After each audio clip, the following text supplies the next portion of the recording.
You are invited to come on a trip with me. Yeah, I'm gonna be your guide for the night. And we're gonna start this journey from a random Wikipedia island. And from there, we will find different ways to connect to different islands. And all of these islands of wikis have different information, different knowledge, and maybe some of misinformation hidden all around.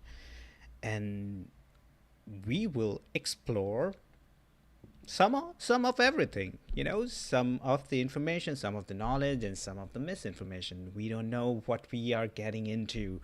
That's why this journey is special. It's gonna be fun.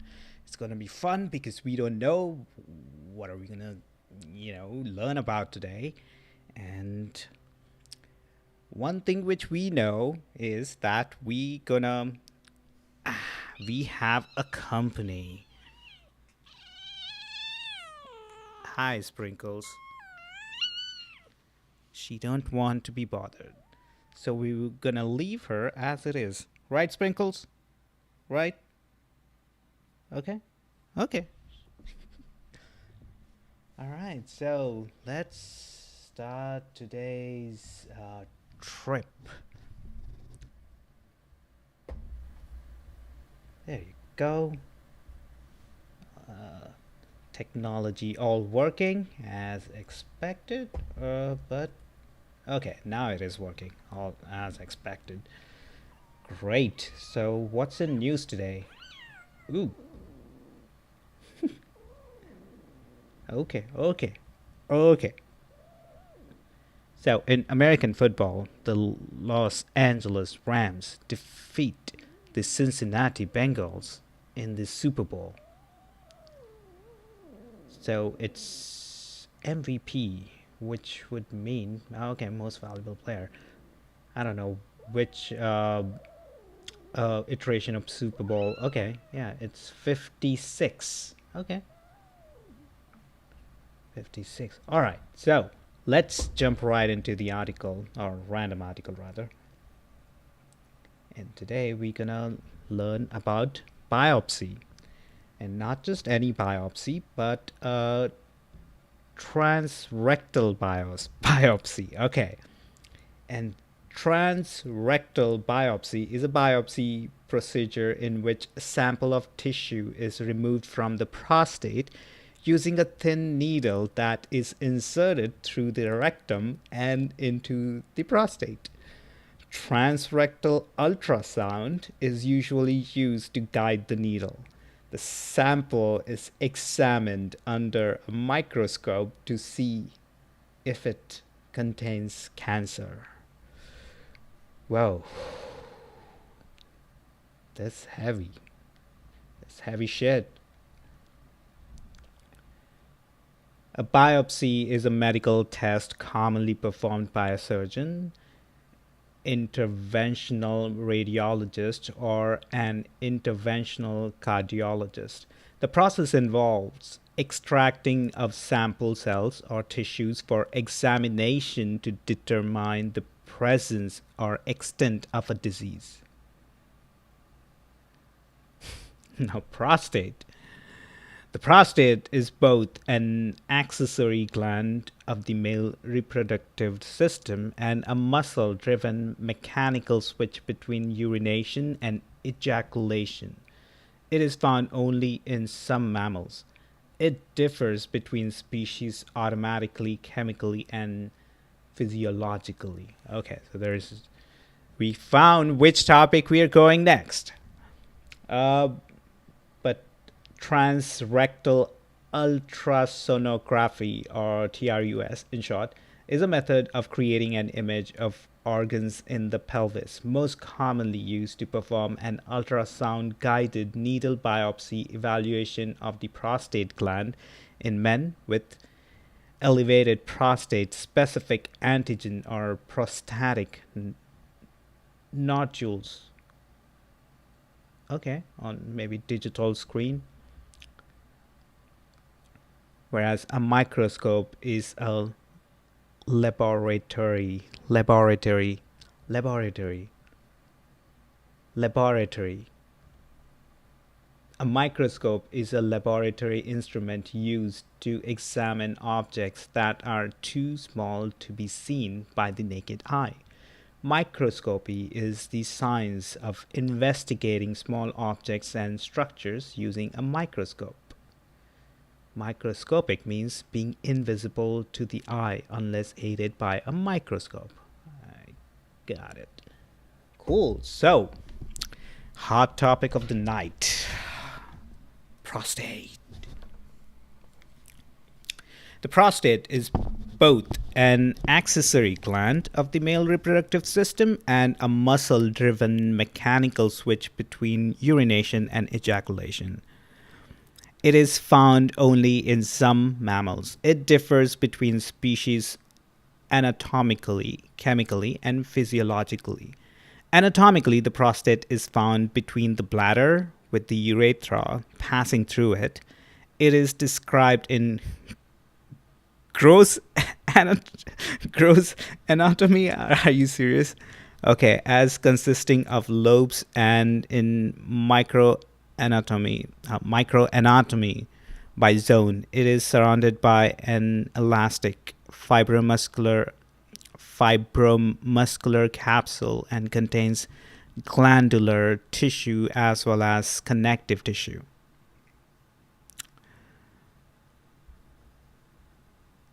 Male accessory glands, MAG, in humans are the seminal vesicles, prostate gland, and the bulbourethral glands.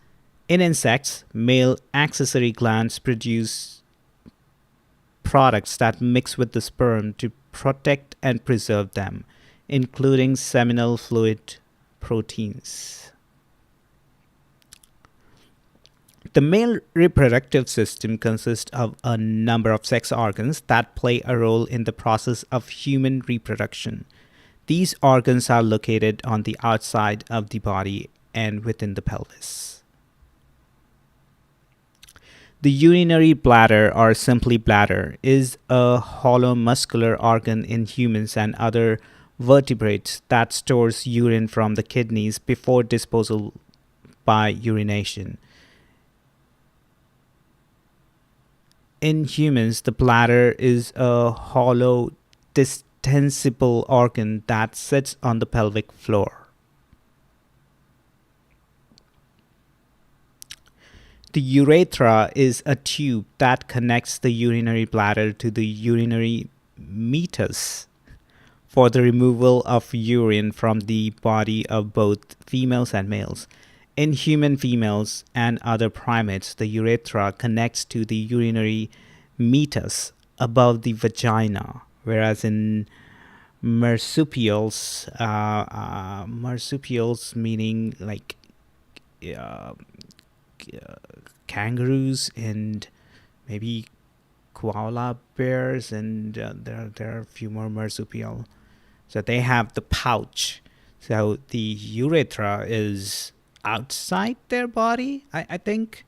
I believe, if I'm not mistaken, the babies or the fetus are all developed in that pouch, the kangaroo's pouch, instead of how fetus develop into baby inside the woman's womb. So kangaroos sort of have this unique pouch, which is also a womb. Yeah, it's a very bizarre and unique in itself, and beautiful in its own way. I mean, nature has found different ways to uh, nature has found different ways to um, create a being, right? Create, not like in some sort of god way, but there are different ways different animals make babies, right? I'm not even talking about the different type of reproduction. I'm just referring to the different mechanism of how they use reproduction.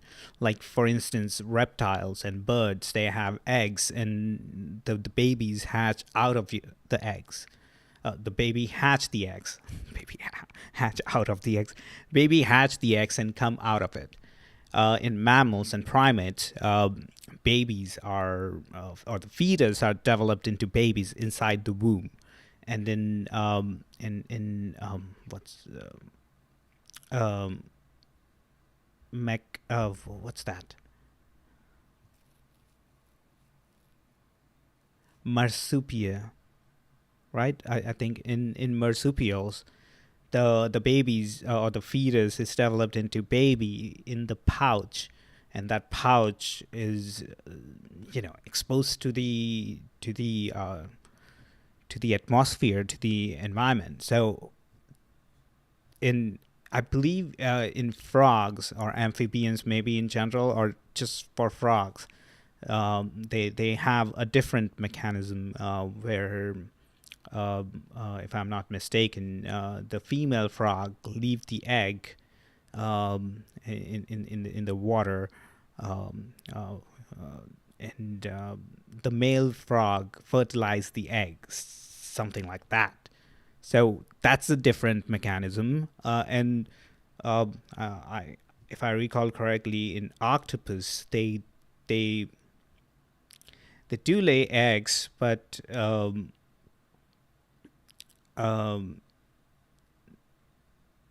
the eggs are like really, really, really small. So those eggs are like shrinked, maybe like, if I'm not mistaken, 500 or 5,000 times to the level of growth octopuses or the baby octopuses have to grow, right? Like, so I mean, the eggs are so tiny that when the hundreds of octopus babies hatch, they have to find food and grow like 500 or 5,000 times. I'm not sure the exact percentage, but throughout their life they grow that big. So the nature found a mechanism to shrink the eggs of a pretty decent sized animal such as octopus. So it's interesting. And recently I was listening to this podcast, and they were talking about how plants have developed so some of the plants have this canopy, meaning like on the branches of those plants they have soil and soil-like features, and on that soil another plant sort of grows. So this is like an independent plant growing on a soil which is on top of a branch of a bigger tree. It's mind-boggling that nature or life, to some degree, have found different mechanism to come into existence. And all of these mechanisms come with their own set rules, right? Because you can't have a snake born out of a primate's womb, or you can't have a human baby born in an egg of a bird. So these are like hard-coded patterns, which are pretty much, I would say, like, engraved within the DNA of that species. So you can't just replace it. You can, to a certain degree, we have done that, I believe. I may be contradicting myself here, but the test tube babies it's like giving womb-like circumstances outside the actual womb of a person, right? So creating those environment where a baby or a fetus can develop into and grow into a baby, and by providing that fetus all the necessary ingredients to develop. So that it's sort of mimicked, right? In like if you think about it, like egg itself is just that, right? Within egg, it has the yolk, or and that develops into the bird, provided with provided the bird kind of like give that egg enough warmth. That the egg still needs that warmth to somehow transform the gooey the the egg yolk, which is just a liquid form, right? To transform that into a physical being with the bone structure, with the complex anatomy, of a body, and all of that is done by just warmth. In case of eggs, right? Just warmth.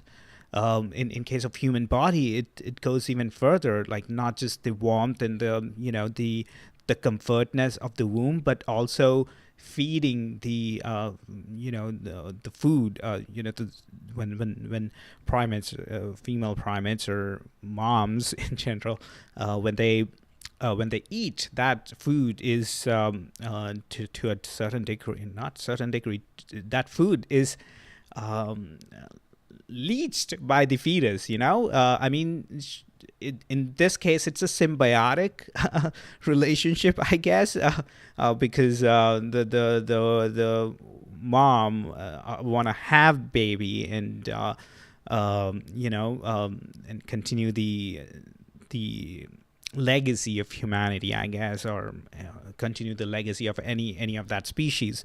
Uh, but still, the fetus for the entire period will be surviving by consuming the resources from their mom, right? So to a certain degree, it's a parasitic, because you're just eating all the food and resource. And again, parasitic maybe not a good term, because it's a complex thing. It's when we say parasite, we mean like someone who's leeching on you, and for their self interest, but which does sounds a lot like babies and fetuses, but I get that. But maybe it's a parasitic relationship in the beginning, and then it becomes into a more connection, like a connection between or bonding between the mom and their children. So that definitely brings lot of joy to both the kids as well as to the parents. I mean, clearly that's I would assume is one of the reasons why a lot of people end up having more babies, because they like to have that that sort of bonding with more people. And maybe some of it is ego too. If I want my DNA to survive and live through live through time, right, then that's sort of an ego too. So different people have different reasons, I guess. I would assume that most of the people gonna gonna only leave their children as a legacy, meaning I would say 80 to 90% of the people in the world will never be able to be never be able to say master a particular thing, or never be able to be recognized as a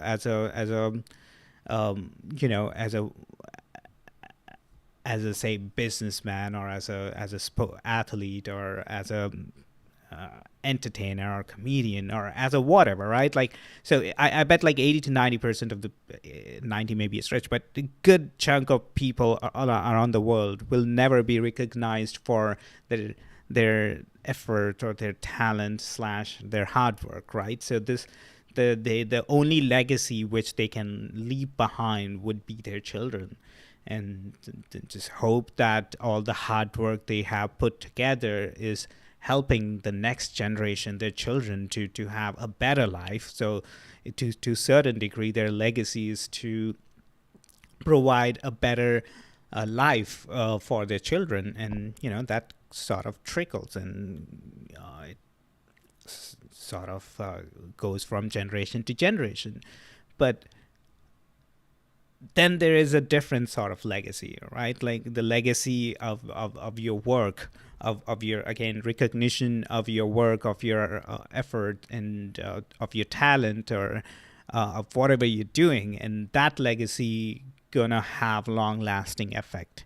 I mean, look at all the legendary people, just looking in the past few centuries, Mahatma Gandhi, MLK Jr., say, when it comes down to science, like, Newton, Einstein, when it comes down to sports, you name it, there are so many. And I can name few cricketers, but there are athletes of like all kind of sports. Like Muhammad Ali, when it comes down to boxing, when it comes down to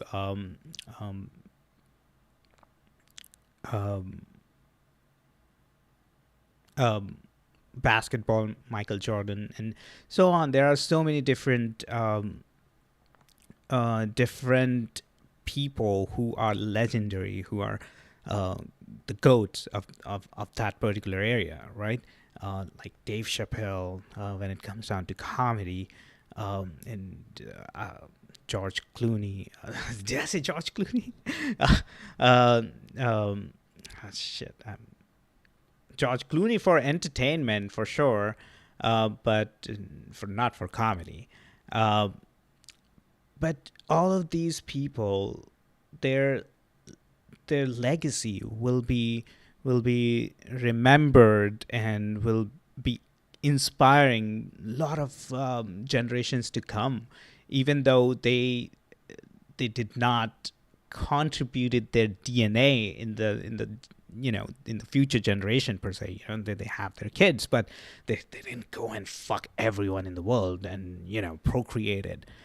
Their legacy is based on their work, their I would say greatness, their excellence, or the and all of that, I would assume, also brought happiness and peace to all of those people. I bet there were a lot of suffering in the process, which is part of the process. But once you realize that you're on the path you want to be, and once you put in all the effort on that path to just keep moving in general, I guess, but also to go from point A to point B, and have these personal goals and achieve those personal goals. All of that make more fulfilling life. So I would say if everyone sort of focus on the aspects of if everyone can focus on how they can make their life fulfilling by doing what helps them to have a fulfilling life, right? Like if they have any art form, or if they have any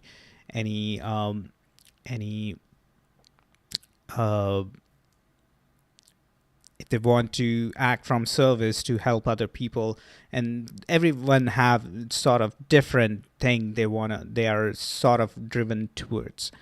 Just finding what they are what you are driven toward, and just going on that path itself with a full dedication and focus and discipline, uh, and also with a lot of love, because again, the path gonna be painful. It will bring a lot of suffering. It is not gonna be easy, but once you keep walking on that path, maybe a few months afterwards, or maybe a few years, or even a few decades later, you will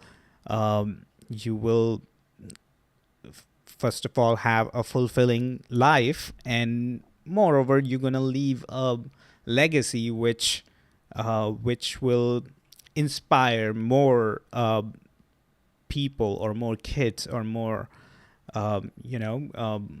artist, or whoever, and that itself is a different way of or different mechanism of leaving your legacy behind, right? So it's not a reproduction from through DNA, and it's a reproduction of ideas, and I think that's what Richard Dawkins mentioned when he talked about memes. Memes are these ideas, which now we know what memes are, but when he wrote in his book, which I haven't read, he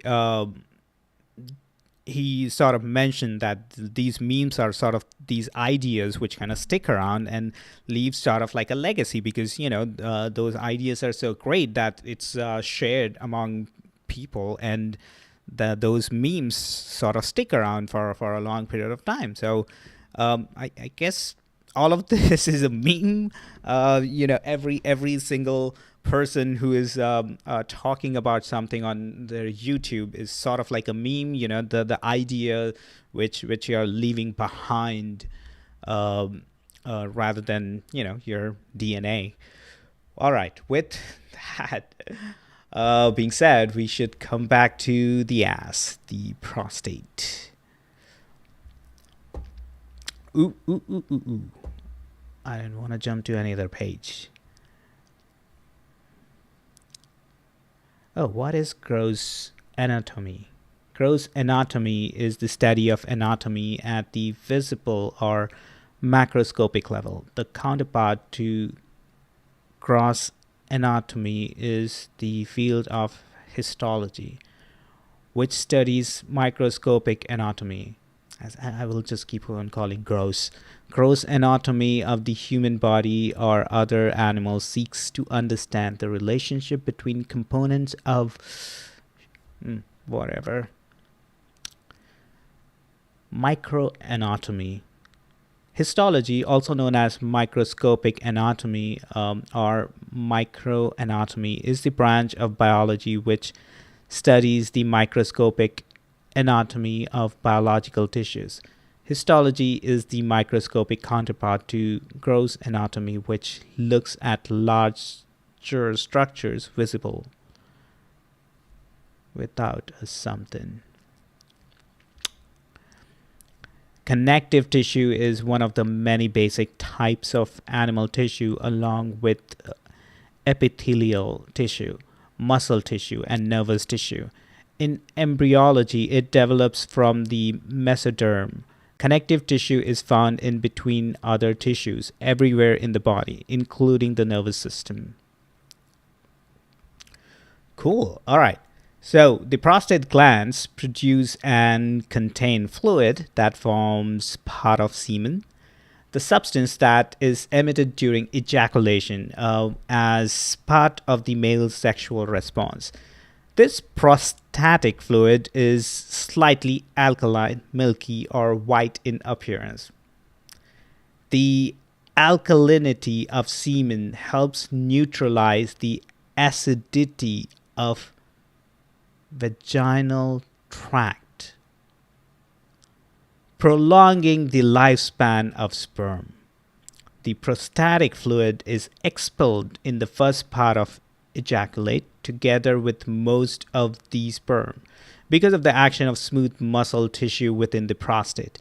In comparison with the few spermatozoa expelled together with mainly seminal vesicular fluid. those in prostatic fluid have better mobility. Oh, no, motility, not mobility. Have better motility. So they last longer. Yeah, longer survival and better protection of genetic material. Okay. So, semen, also known as seminal fluid, is an organic fluid created to contain spermatozoa. It is created by the gonads and other sexual organs of male or hermaphroditic animals and can fertilize the female ovum. In humans, seminal fluid contains several components.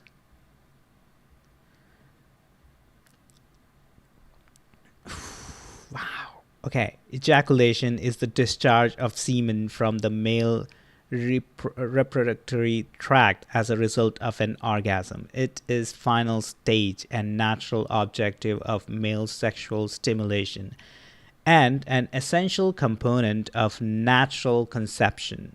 In rare cases, ejaculation occurs because of prostatic disease. Okay. And what now? Sexual response. The human sexual response cycle is a four-stage model of physiological responses to sexual stimulation, which in order of their occurrence are the excitement, plateau, orgasmic, and resolution phase. This physiological response model was first formulated by William H. Masters and I would say Virginia. Virginia, what was her last name?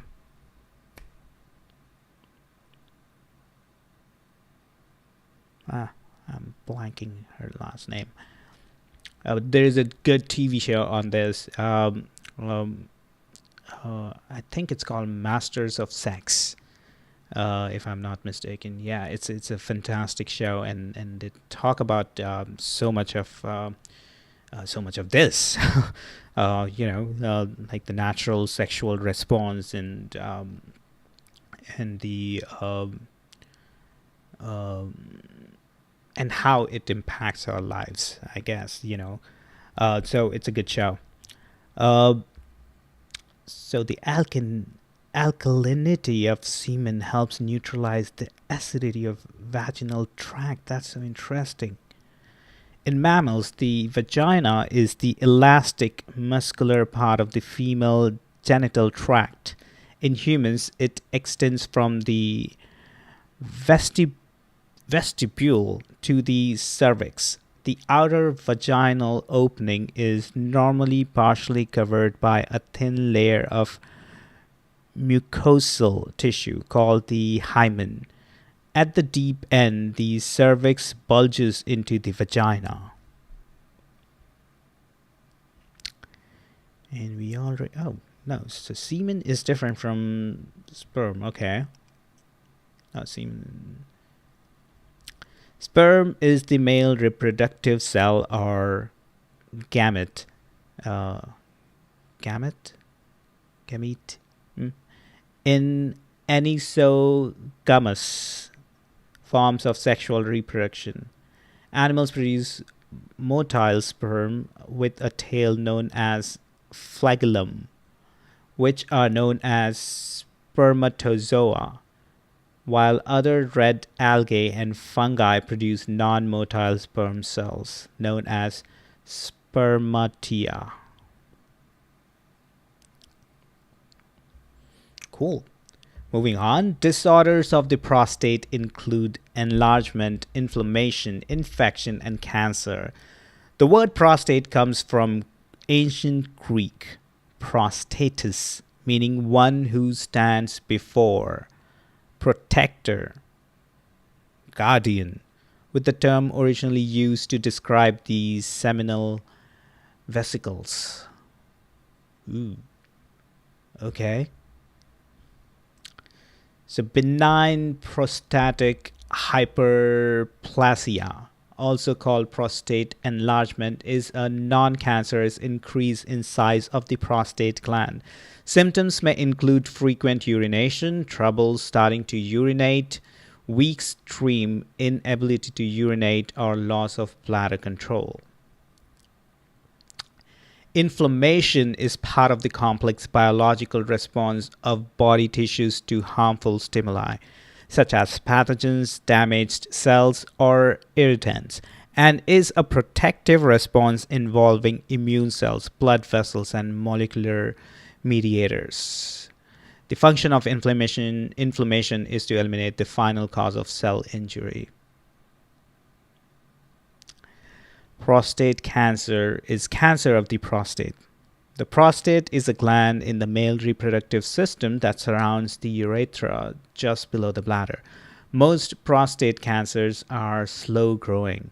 Cancerous cells may spread to other areas of the body, particularly the bones and lime something.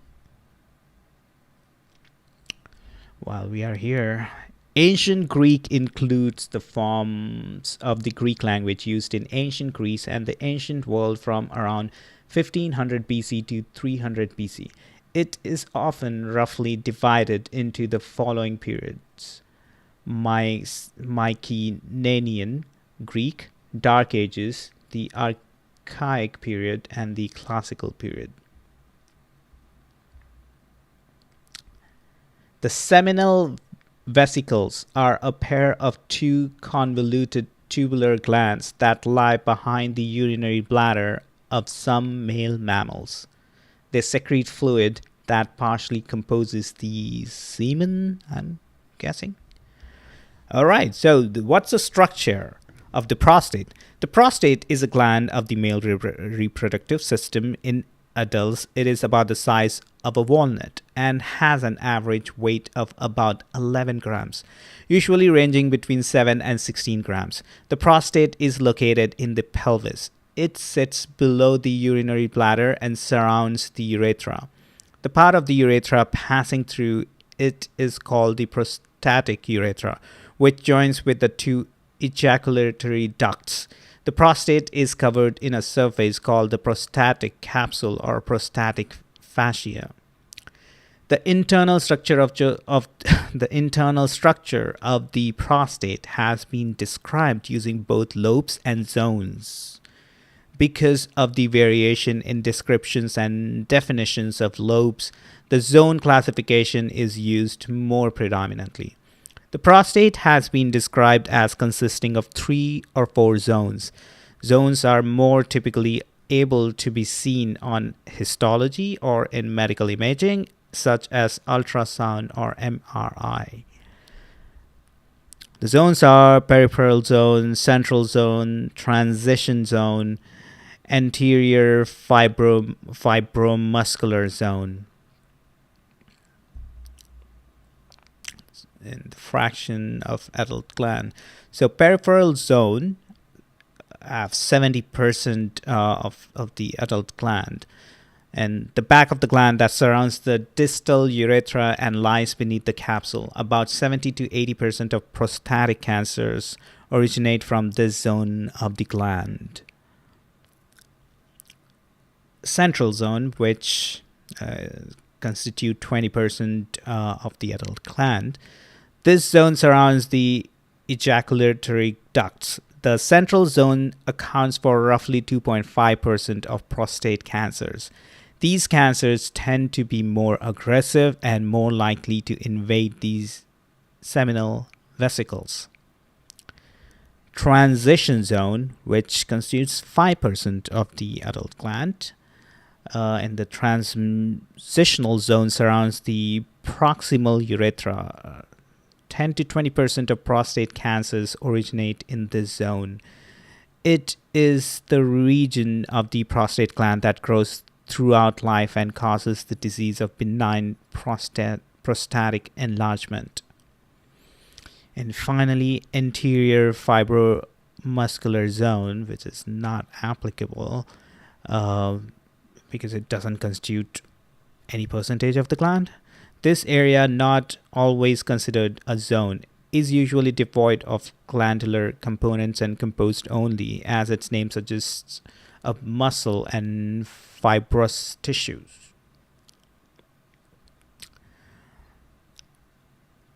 The lobe classification describes lobes that, while organically defined in the fetus, are also visible in gross anatomy, including dissection and when viewed endoscopically.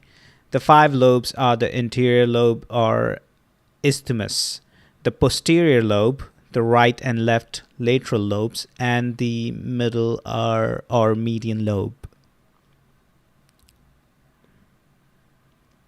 So these are the lobes: the lateral lobes, the prostatic lobe, anterior, which is inside, urethra, which is deep in there, median lobe, posterior lobe, and ejaculatory ducts.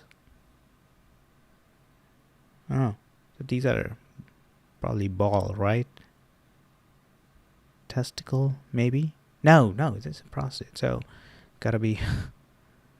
So this should be seminal vesicle.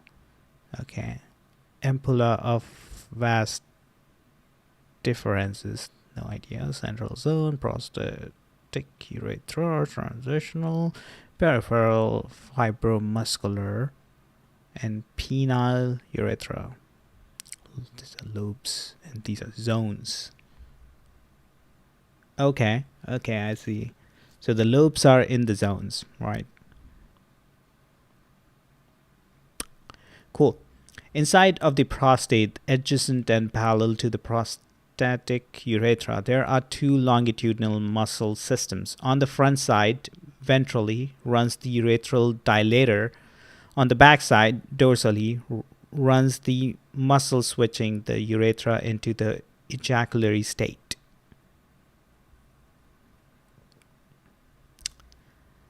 Standard anatomical terms of location are used to unambiguously describe the anatomy of animals, including humans. The terms, typically derived from Latin or Greek roots, describe something in its standard anatomical position. This position provides a definition of what is whatever. Dilator or dilatator is a medical term used with a number of uses, including a surgical instrument or medical implement used to induce dilation, that is, to expand an opening or passage, such as the cervix, urethra, esophagus, or vaginal introitus. Standard anatomy. Okay, we already went through this. Blood and lymphatic vessels. The prostate receives blood through the inferior vesical artery, internal pudendal artery, and middle rectal arteries. These vessels enter the prostate on its outer posterior surface, where it meets the bladder, and travel forward to the apex of the prostate. Both the inferior vesicle and the middle rectal arteries often arise together directly from the internal iliac arteries. On entering the bladder, the inferior vesicle artery splits into a urethral branch, supplying the urethral prostate, and a capsular branch, which travels around the capsule and has smaller branches which perforate into the prostate. The veins of the prostate form a network, the prostatic venous flexus, primarily around its. Okay, this is too sciencey. And what do we want to see then?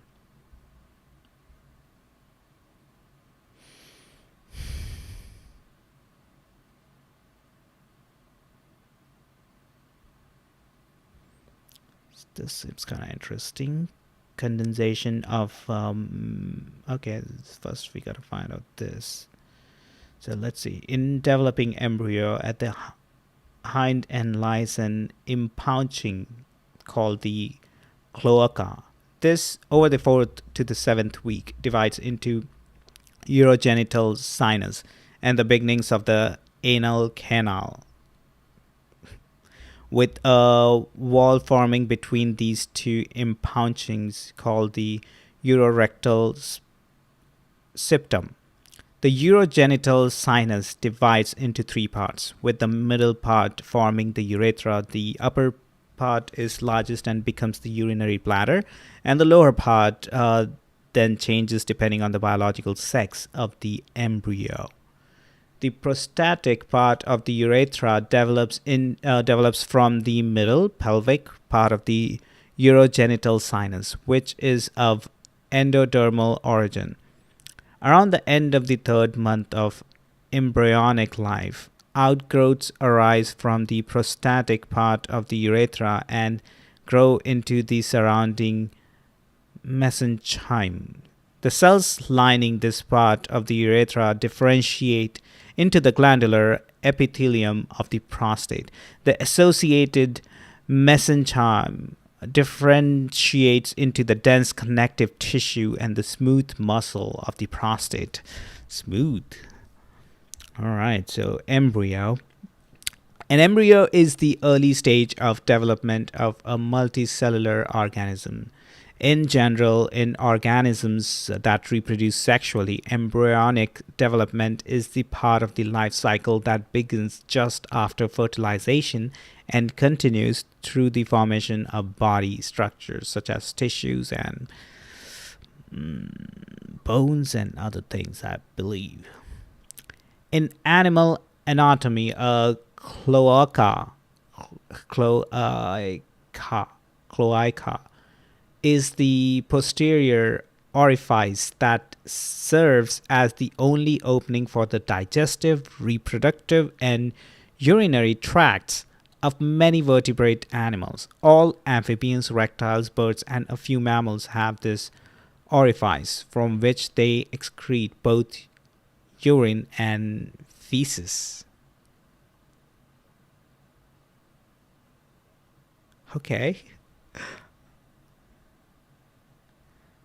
Okay, so this over the 4th to the 7th week divides into urogenital sinus and the beginning of the anal canal. Okay, so in the beginning, cloaca, which is like a common tube from where you can shit, you can pee, and in next 4 to 7 weeks, that is divided into urogenital sinus. The urogenital sinus is a part of the human body only present in the development of the urinary and reproductive organs. It is the ventral part of the cloaca, formed after the cloaca separates from the anal canal during the 4th to 7th weeks of development. The anal canal the anal canal is the part that connects the rectum to the anus, located below the level of the pelvic diaphragm. It is located within the anal triangle of the perineum between the right and left ischial fossa, as the final functional segment of the bowel. It functions to regulate release of shit, I'm assuming. We already did this. The endoderm is the innermost of the 3 primary germ layers in the very early embryo. The other 2 layers are the ectoderm and mesoderm, with the endoderm being the innermost layer. Cells migrating inward along the architeron form the inner layer of the gastrula, which develops into endo something. Mesenchyme is a type of loosely organized animal embryonic connective tissue of undifferentiated cells that gives rise to blood and lymph vessels, bone and muscles.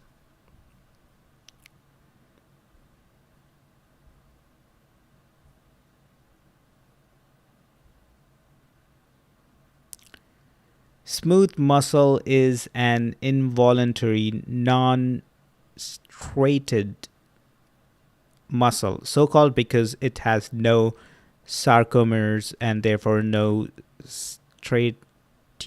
It is divided into two subgroups, single unit and multi-unit smooth muscle. Within single unit muscle, the whole bundle or sheet of smooth muscle cells contracts as a syncytium. Okay. So what is actually the function of prostate? The prostate secretes fluid which becomes part of semen. Semen is a fluid emitted or ejaculated by males during the sexual response. When sperm is emitted, it is transmitted from the vas deferens into the male urethra via the ejaculatory ducts, which lie within the prostate gland. Ejaculation is the expulsion of semen from the urethra. Semen is moved into the urethra following contractions of the smooth muscle of the vas deferens and seminal vesicles, following stimulation primarily of the glans penis. Stimulation sends nerve signals via the internal pudendal nerves to the upper lumbar spine. The nerve signals causing contraction act via the hypogastric nerves. After traveling into the urethra, the seminal fluid is ejaculated by contraction of the bulbocavernosus muscle. The secretions of the prostate include proteolytic enzymes, prostatic acid phosphatase, fibrinolysin, zinc, and prostate-specific antigen.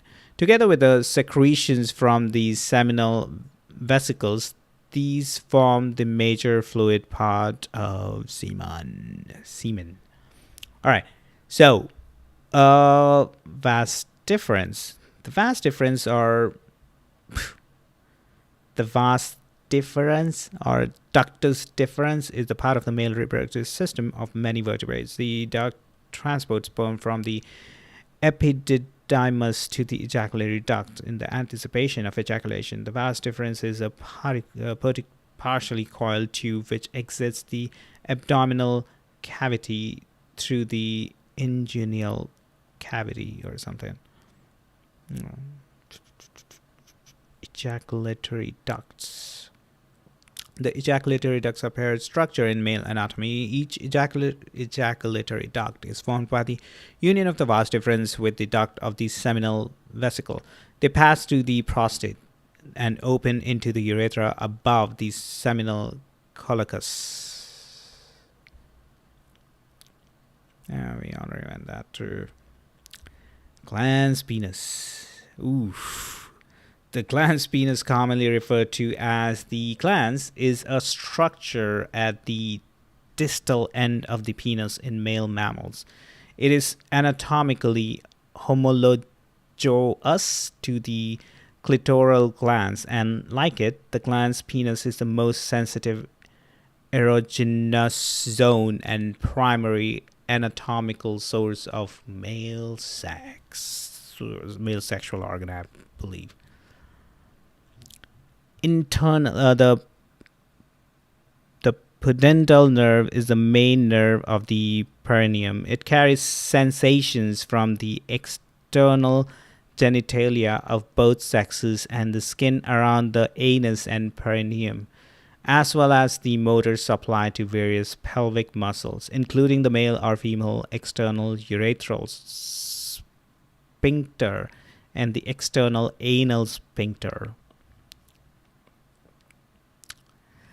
The lumbar vertebrae are, in human anatomy, the 5 vertebrae between the rib cage and pelvic. They are the largest segments of the vertebral column and are characterized by the absence of the foramen transversarium within the transverse process and by the something something. The hypogastric nerve is a nerve that transitions between the superior hypogastric plexus and inferior hypogastric plexus. The hypogastric nerve enters the sympathetic chain at T12L3. The bulbospongisus muscle is one of the superficial muscles of the perineum. It has slightly different origin, insertion, and function in males and females. In males, it covers the bulb of the penis. In females, it covers the vestibular bulb. A protease is an enzyme that catalyzes proteolysis, breaking down proteins into smaller polypeptides or single amino acids and spurring the formation of new protein products. They do this by cleaving the peptide bonds within the proteins by hydrolysis, a reaction where water breaks. Cool. All right, let's get to the hot topic. It is possible for some men to achieve orgasm solely through stimulation of the prostate gland, such as via prostate massage or anal intercourse. This has led to the area of the rectal wall adjacent to the prostate to be popularly, yet inaccurately, referred to as male G-spot. Orgasm is the sudden discharge of accumulated sexual excitement during the sexual response cycle, resulting in rhythmic muscular contractions in the pelvic region characterized by sexual pleasure. Experienced by males and females, orgasms are controlled by the involuntary or autonomous nerves, I guess, of some sort. Prostate massage is the massage or stimulation of the male prostate gland for medical purposes or sexual stimulation. Anal sex or anal intercourse is generally the insertion and thrusting of the erect penis into a person's anus or anus and rectum for sexual pleasure. Other forms of anal sex include fingering, the use of sex toys for anal penetration, oral sex performed on the anus anilingus, and pegging. And the G-spot, also called the Grafenberg spot, is characterized as the erogenous area of the vagina that, when stimulated, may lead to strong sexual arousal, powerful orgasms, and potential female ejaculation. It is typically reported to be located 5 to 8 centimeters, which is 2 to 3 inches, up the front anterior vaginal wall between the something. All right, the prostate changes of shape which facilitate the mechanical switch between urination and ejaculation are mainly driven by two longitudinal muscle systems running along the prostatic urethra. These are the urethral dilator, musculus dilator urethrae, on the urethra's front side, which contracts during urination and thereby shortens and tilts the prostate in its vertical dimension, thus widening the prostatic section of the urethral loop, and the muscle switching the urethra into the ejaculatory state on its backward. In case of an operation, example, because of benign prostatic hyperplasia, damaging or sparring of these two muscle systems varies considerably depending on the choice of operation type and details of the procedure of the chosen technique. The effects on post-operational urination and ejaculation vary correspondingly.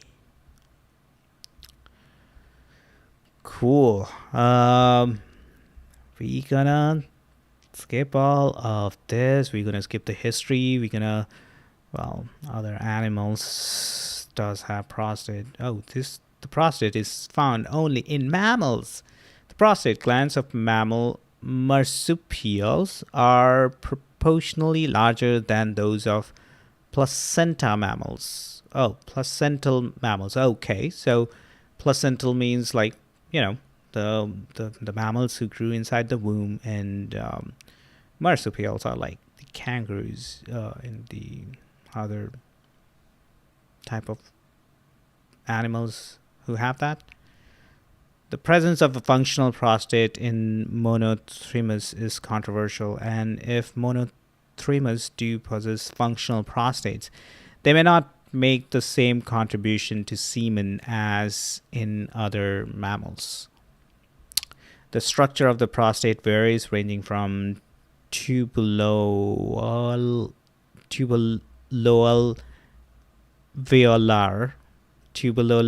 wait, what? Tubuloalveolar tub tubul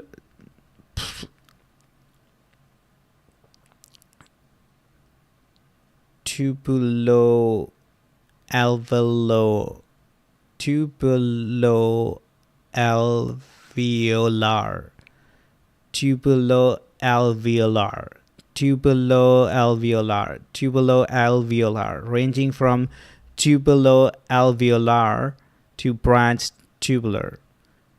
The gland is partially well developed in dogs, foxes, and boars, though in other mammals such as bulls it can be small and inconspicuous.